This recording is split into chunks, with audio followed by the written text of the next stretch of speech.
I get this sort of feeling about equivalent exchange. We have this sense that in order to receive something, we have to give something in return. So the idea of getting energy without any effort doesn't really click with us.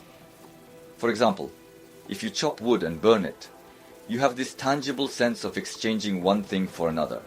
In return, the wood turns into charcoal and disappears.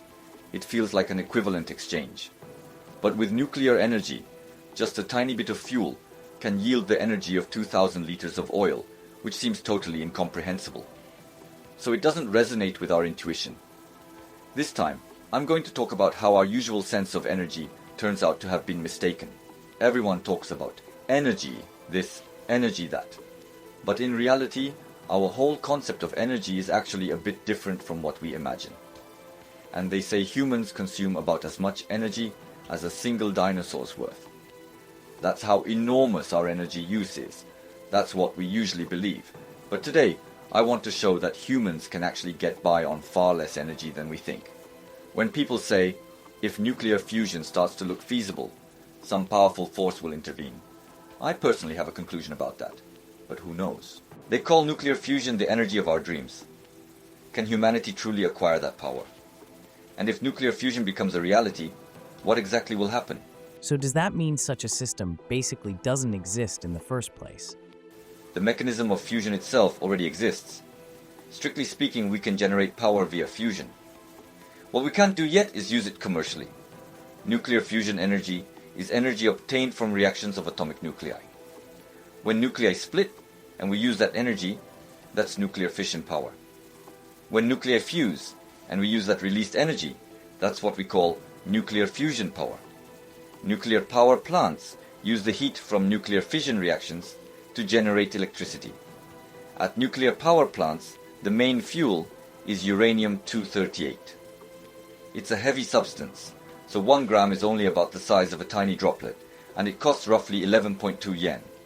For reference, iron or steel is about 0.0016 yen per gram.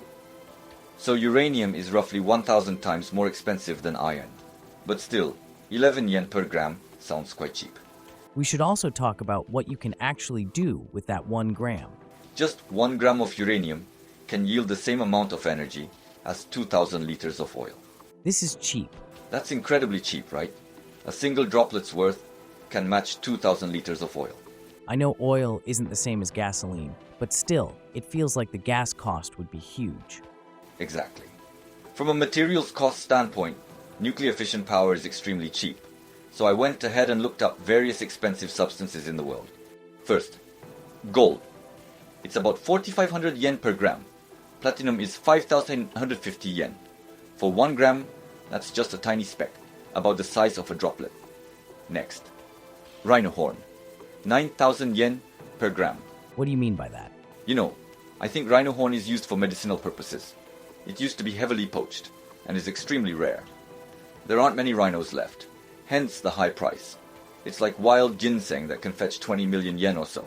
Same idea. Next up is methamphetamine. I've never heard of that. You've heard of it, right? It's basically stimulants. Costs about 10,000 yen per gram. Is that the street price? That's the street price. In reality, it's probably near worthless at the source. Next is cocaine, at 17,000 yen per gram. Cocaine is more expensive than stimulants? That's expensive. Street price? That's the street price. Oh, really? Then the next one is plutonium. That's a sudden jump. This is nuclear waste. Why is that waste material so expensive? It's technically waste material that we don't need, but in practice it's used for nuclear weapons, so it does have a purpose. At 440,000 yen per gram, you need something like a nuclear power plant to produce it, because you only get a small amount when uranium undergoes fission. The number of digits just went way up. We've now jumped to a totally different bracket, 440,000 yen. Okay, next. Tritium. You've been hearing about it lately, right? I've never heard of that. It's triple hydrogen. It's radioactive and is emitted from nuclear power facilities. It's an isotope of hydrogen, essentially hydrogen itself. And in fact, it sees a fair bit of use. It's used in luminous paint for glow-in-the-dark applications. It's really expensive, 300,000 yen per gram. We'll come back to tritium later. Next up, diamond. around 6,000 yen per gram. And by diamond, I mean natural diamond. At current prices, a standard natural diamond goes for about that much. Diamonds are expensive, very expensive. So, next, Californium. By this point, we're talking about something that humans presumably create artificially. They probably use something like a particle accelerator to produce it, which requires a massive amount of electricity. How much is it per gram? It's 275 million yen per gram. Next, Buckminster fullerene. What's that? Sounds kind of like an F1 car name. Fullerene. So presumably it's a substance with a special molecular structure. It's 16.5 billion yen per gram. 1 gram? For 1 gram. 16.5 billion yen? Yes. The next most expensive is antimatter. Huh? Antimatter actually exists? Yes, antimatter does exist. In this context, we're mainly talking about antihydrogen, I believe. The counterpart to ordinary hydrogen. I'll explain more later. Because antimatter doesn't naturally exist in our immediate environment, we have to produce it. Until recently, they said it costs around 10,000 trillion yen to make 1 gram of antimatter. But because it can't be stored right now, we talk about how much it would cost in total to accumulate 1 gram. It used to be about 10,000 trillion yen, but now it's come down somewhat. Let me just go for it here. It's 687 trillion yen. But I kinda want some antimatter. You see antimatter a lot in sci-fi and such. In Star Trek, for example, antimatter is their power source. Is it just imaginary? Right, it's like that dark matter stuff. Like something used to build UFOs? Yeah, exactly. So I'm thinking maybe it's an urban legend or something. Like, does it even really exist? Well, its existence has been confirmed. Oh, I see. I'll talk more about it later. As for energy sources beyond the chemical reactions we know, there's nuclear fission energy, nuclear fusion, and antimatter. These three are the main examples. These three feel like they operate on a whole different plane, beyond our everyday understanding. It's not like a caveman just accidentally started a fire one day. This isn't something that happens by chance. Nuclear energy requires deliberate effort. Ordinary people never experience nuclear reactions in everyday life, so from a layperson's perspective, it's like an unknown energy source. Although today's main topic is nuclear fusion, I'd first like to touch on nuclear fission. Nuclear fission reactions are what nuclear power plants use, and they're also used in atomic bombs. They harness the heat generated when uranium undergoes nuclear fission. The heat energy from a single atom is about 180 MeV. If you take one carbon atom and two oxygen atoms, they chemically react to form carbon dioxide. That's also a chemical reaction that releases heat, which produces flame. But the amount of heat from that reaction is about 3.6 times 10 to the negative 6th mega electron volt. How about that?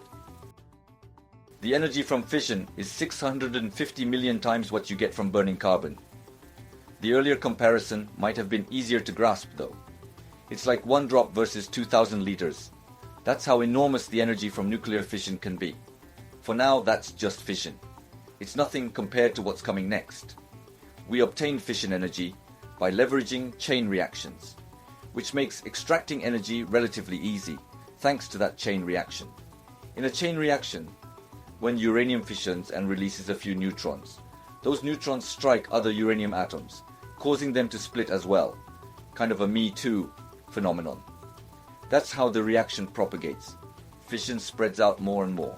That's what we call a chain reaction.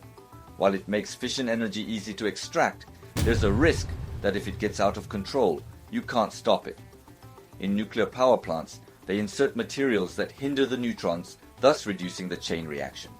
But you can't completely stop it, so it's very tricky to control.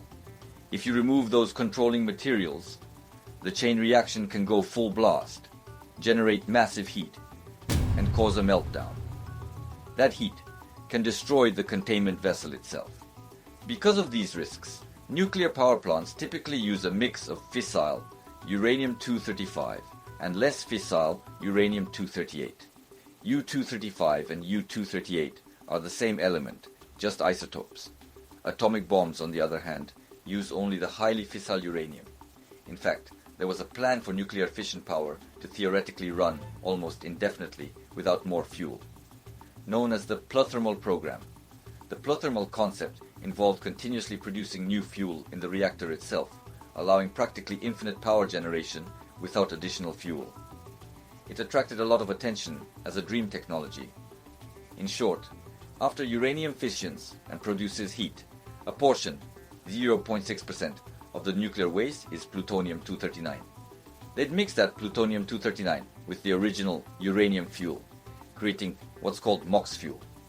It becomes fuel again, forming a repeatable cycle. Theoretically, it's entirely possible, but extremely difficult to implement. The reason is that plutonium is known to be one of the most toxic substances humanity has ever encountered. Extremely dangerous.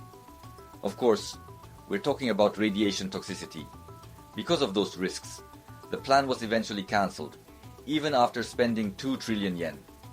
Plutonium is pretty scary stuff. Now let's finally talk about nuclear fusion. Fusion reactions occur in stars like our Sun. They're also used in hydrogen bombs. You harness the heat released when hydrogen or helium nuclei fuse. And the energy from a single atom is about 25 MeV. Earlier nuclear fission was 180 MeV, so this is about 1/7 of that. But remember, plutonium or uranium are heavy atoms, whereas fusion uses hydrogen, which is light. That's the main difference. But if you compare energy per unit mass, for instance 1 gram versus 1 gram, fusion with lighter atoms can actually release 8 times more energy than fission does. So basically, fusion packs 8 times the punch of fission. That's a huge difference. Fission was 650 million times what you get from burning carbon, right?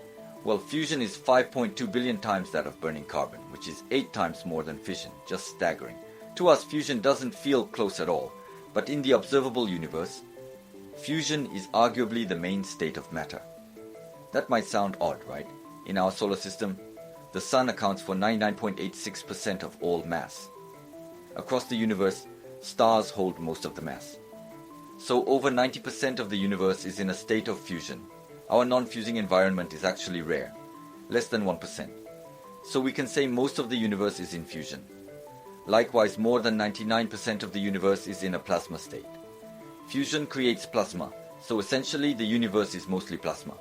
What do you mean by the plasma state? In short, as matter transitions from solid to liquid, then liquid to gas, the fourth state is plasma. It's basically what comes after gas. You mean the next state after gas? It's the next stage after gas, an extremely high temperature state. Almost all of the universe is in that plasma state. We, by contrast, live in a very rare environment. To harness fusion energy, we don't rely on a chain reaction like with fission. We mentioned that chain reactions are convenient but also dangerous. But in fusion, chain reactions don't occur at all. Hence, extracting continuous energy is difficult. With hydrogen fusion, even if one part explodes, the neighboring hydrogen won't automatically fuse. You have to supply heat from outside or it won't fuse. If you lose those conditions, fusion immediately stops. So sustaining it is very hard. Ironic, given that most of the universe is fusing away. For nuclei to fuse, they have to overcome the electric repulsion, the Coulomb force that's between them, which requires a huge amount of energy. Matter doesn't just clump together, it repels. Atoms are actually quite far apart at the core level. That's why our bodies are mostly empty space. It's the repulsive force that keeps atoms apart. When that force is overcome, you get things like neutron stars or black holes. To overcome Coulomb repulsion, you need extremely high-speed collisions. And to achieve that speed, you generally need temperatures above 100 million degrees. So it's a huge challenge. Think about it. 100 million degrees is crazy. The sun's core is only about 15 million degrees. How do you produce it? We use high-power lasers and something akin to microwave principles to do it. Amazingly, humanity can now reach these temperatures. In short, achieving fusion in our everyday environment, normal temperature and 1 atm, is extraordinarily difficult. One major advantage of fusion is abundant fuel. Hydrogen is in water, so there's plenty of it. Also, there's no worry about radioactive contamination or meltdown. Plus, because it doesn't use a chain reaction, you have to keep those harsh conditions over 100 million degrees and a vacuum, or else the reaction just stops.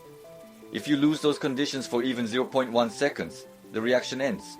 Sure, At that instant it's still 100 million degrees, so it might melt something nearby, but it likely won't explode. Then there's tritium, mentioned before for luminous paint, which is triple hydrogen used as fuel. It's radioactive, so it's a bit dangerous, but the quantity involved is not that large, presumably. Also, fusion emits neutrons, which can damage materials around them, making it risky. But presumably, the amount of neutrons is small. The bigger problem is that those flying neutrons can degrade the reactor itself. So researchers are working on how to address that. By the way, although we say hydrogen fuel, in practice we use the isotopes tritium and deuterium. Tritium is extremely expensive to produce, something like 3.3 million yen per gram. Clearly it's not just lying around, so if you rely on tritium, that's really expensive and not very economical. However, the current plan is that although generating neutrons costs money, fusion itself produces neutrons as a byproduct, so they'll use those neutrons to convert regular hydrogen into tritium, all in one system. It's like generating fuel from the waste while you're generating power. Not exactly pluthermal, but along the same lines. Might make you a bit uneasy though.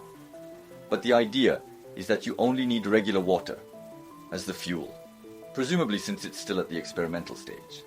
Now, let's talk a bit about the power generation efficiency of fusion.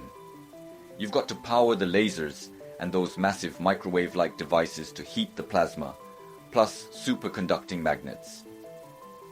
All of that takes a huge amount of electricity, so you often end up with less output power than you put in.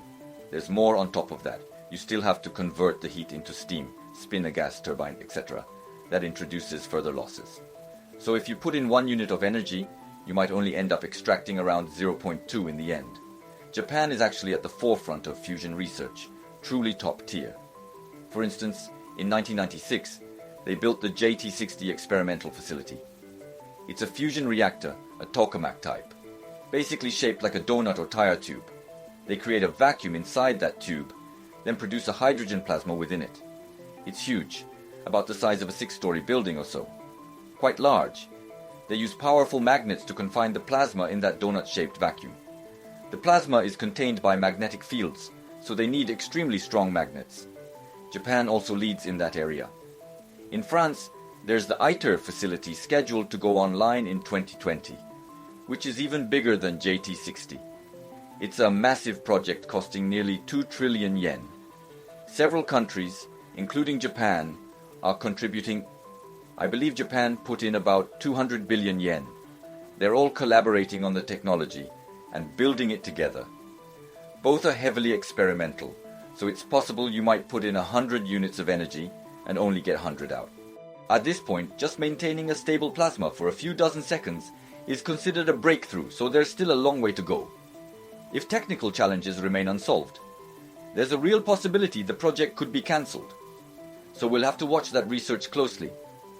Recently, people have been saying that if we manage to miniaturize fusion reactors, we could see nuclear-powered aircraft carriers switch over to fusion reactors. They could sail virtually forever, and if it gets even more compact, we might even power planes with it someday. These days, with battery technology improving, there's progress toward electric-powered aircraft, sometimes called electric jets. Currently, jet engines are basically gas turbines.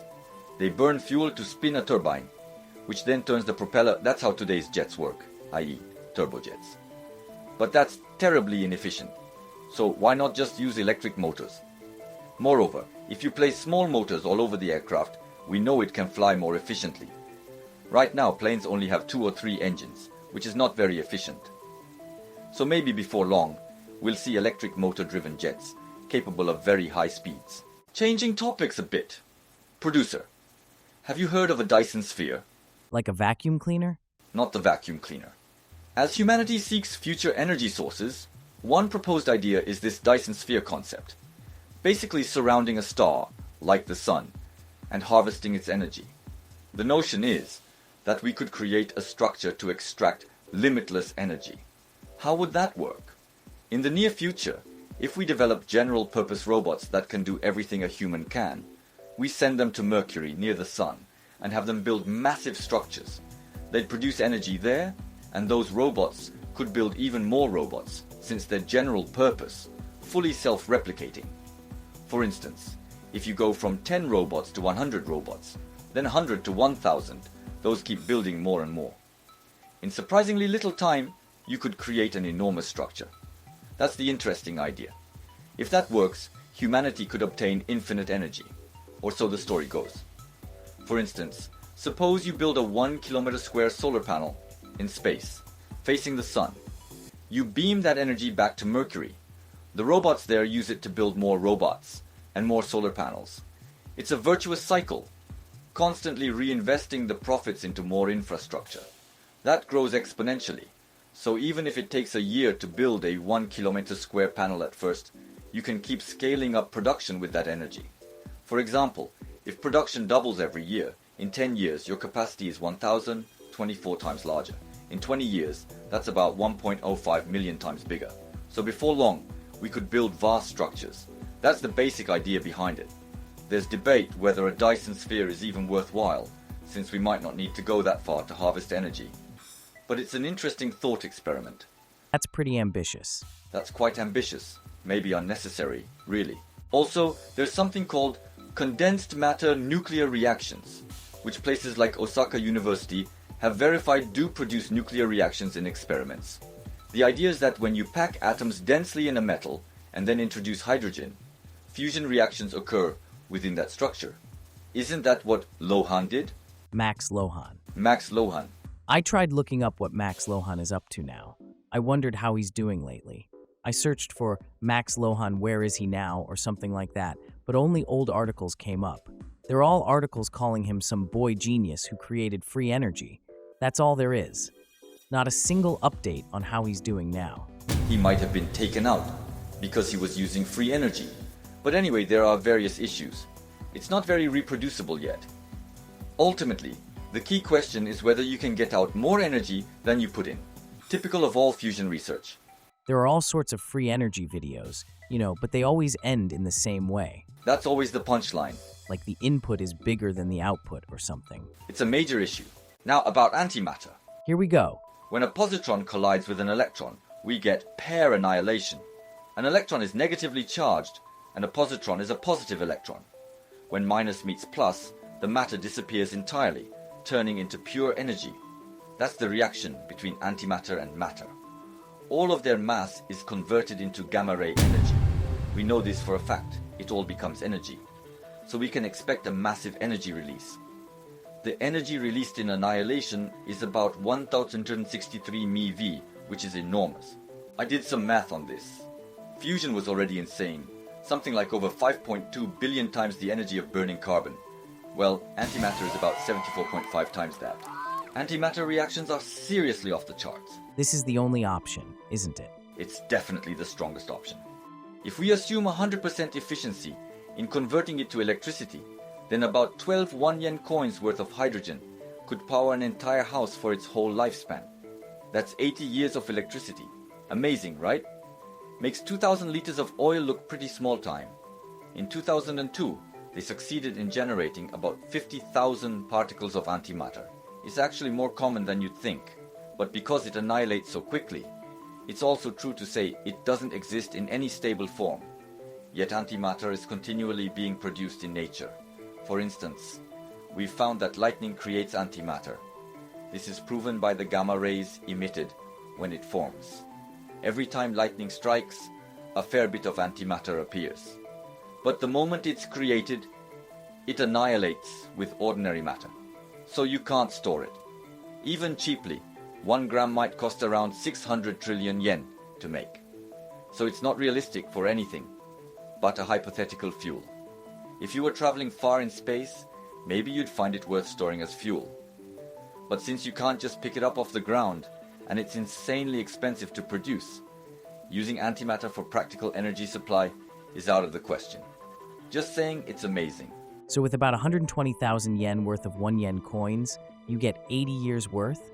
It could power a household for 80 years, so it's unlike any energy source we normally consider. The reality of energy is something else entirely. So does nuclear fusion give us unlimited energy? That's what everyone thinks, right? You could say it's a kind of free energy, because you can keep producing it indefinitely. So nuclear fusion is basically free energy. But people believe that the moment we have free energy, our world will radically change. Personally, I think even if we suddenly achieve free energy right now, I don't think our daily lives would change that drastically.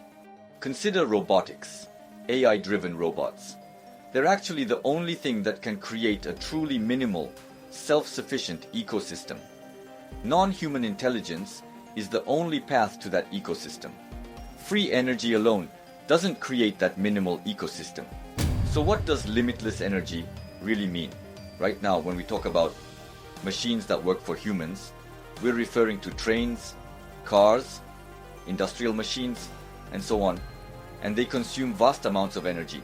It's enormous. You could say the majority of human energy consumption goes there. For instance, air conditioning, transportation, manufacturing, including food, clothing, buildings. There's a tremendous amount of waste involved. Transportation alone accounts for about 70% of all the energy humans consume. That is, about 70% of our energy goes to moving things around.